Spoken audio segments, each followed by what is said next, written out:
ئایا لەو ماوەیە کە مناڵەکە نوتفەیە، یعنی لە 40 ڕۆژی ئەوەڵە، یان وەکو لە 40 ڕۆژی دوای ئەوە، یان لە 40 ڕۆژی سێمە پێشەوەی ڕۆح بخرێتە بەری، ئایا ئەتوانرێ لەبار ببرێ؟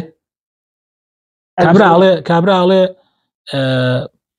ئەوێت مناڵەکەی لەبار ببێ بە پێشەوەی ڕۆح بخرێتە بەریا، ئەڵێ کاکە من لەبارێ بم بەهۆی ناتۆم پەروەردەیکەم بەهۆی نازە هەر عوزرێکە دۆزێتەوە. ئایا ئەتوانرێ لەبار ببرێ؟ سێ مەرحەلەمان هەیە. مەرحەلەی نوتفە حرامە، ئەوە ڕەئی ئەرجەحە.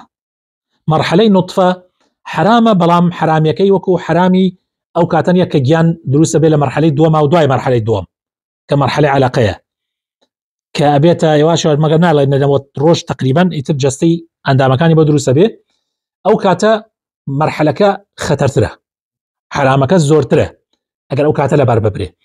ئەی ئەگەر لە مەرحەلەی دوای ئەوە کە نەفخی ڕوحی تێکرا لە دوای 120 ڕۆژ، ئەوە هەر ئینسانێک کاملە و زۆر زۆر خەتەرە تیا ببرێ و لەبار ببرێ، بۆیە ئەبێ ئاگامان لێ بێ. ڕەئی ئەرجەح ئەوەیە کە نوتفەکەش حرامە، بەڵام حرامی ئەمە ناگاتە حرامی مەرحەلەی دووەم.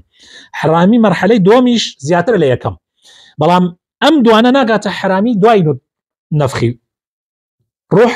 لە دوای نەفخی ڕوح بە هیچ شێوەیەک نابێ مناڵ لەبار ببرێ. ئەگەر کەسێ لەباری با زۆر زۆر گوناحبارە، هەر کەسێ لەباری با قەتڵی نەفسێکی کردووە. وإذا الموءودة سئلت بأي ذنب قتلت، یعنی لە ڕۆژی قیامەتە کاتێ پرسیار لە مناڵەکرێ بەچی تاوانێک زنە و چاڵ کرا و کوژرا، ئەی زۆر خەتەرە، چونکە نەفخی ڕوح ئیتر ئینسانێکی کاملە و لەباربردنی لەو کاتە حاڵەتەکە ئەگەر زۆر زۆر زۆر ضرور نەبێ بەڕاستی دروست نییە.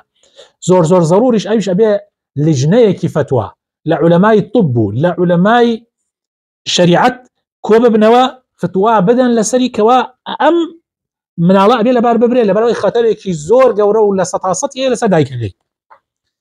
ئەو کاتەش هێشتان هەر عولەما ئەترسن و هەر بە حەذەرەوە ئەو فتوایە ئەدرێ، بۆیە بێ ئاگامان لێ بێ ئەم مەسەلە زۆر مەسەلەیەکی خەتەرە.